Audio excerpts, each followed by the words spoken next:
जय जगन्नाथ सांग मैंने आउ एक नुआ वीडियो को आपण मानक मु स्वागत जनाऊँगी। तो चलतु आज बनैबा रेस्टोरेंट स्टाइल रो चिकेन कषा।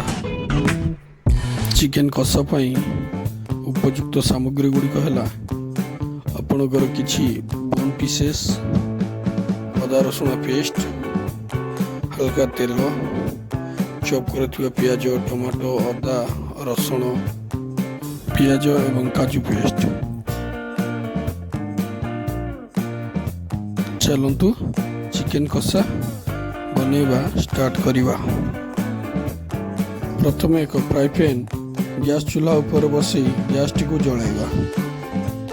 तापर फ्राई पैन टी गरम होला पर ता मध्य तेल पकई चॉप करिथिबा टमाटो, पियाज, अदा रसुण एवं अदा रसुण पेस्ट पकई भल भाव मसला टी को भाजी दबा।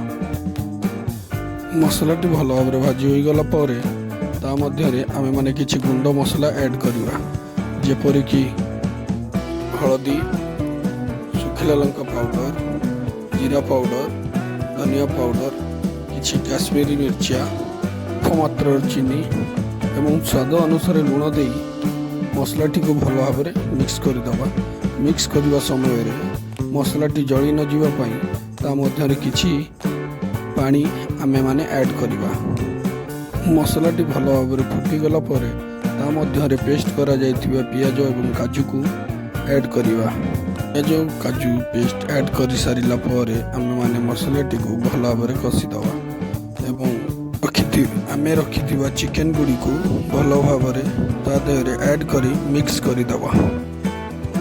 तापर किछि हल्का पानी दे 10 और 15 मिनट पर्यंत चिकेन को घोड़े दबा।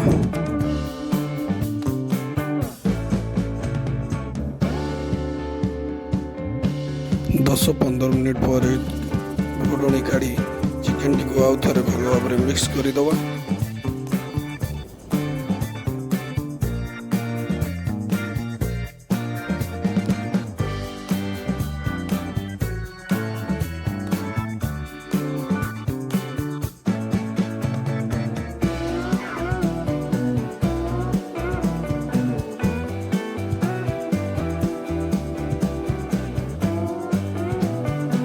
शेष में हल्का किछि गरम मसला पाउडर चिकेन मध्य ऐड करिबा और गैस रो फ्लेम टी को बंद कर दबा।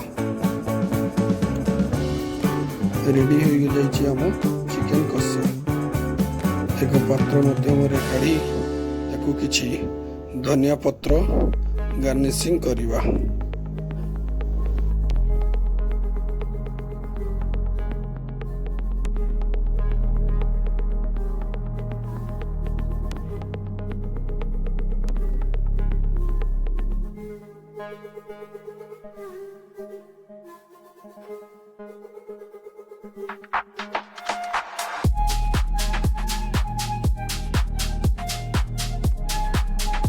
नेक्स्ट डिश कौन बनैबी आपण माने मते कमेंट रे जणातु, तो सेही डिश आपण मानक पई प्रस्तुत करिबी। तो वीडियोटी आपण मानक केमिति लागिला आशा करे भलो लागिथिबो। जदि मो वीडियोटी आपण मानक भलो लागिछि ताले कमेंट माध्यम निश्चित भाव जनइबे।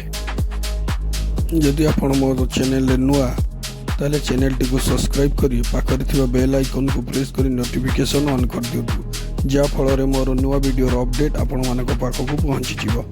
तो आज पई एतिगिरी रहूची, पुणी देखा हबो नेक्स्ट वीडियो रे। जय जगन्नाथ।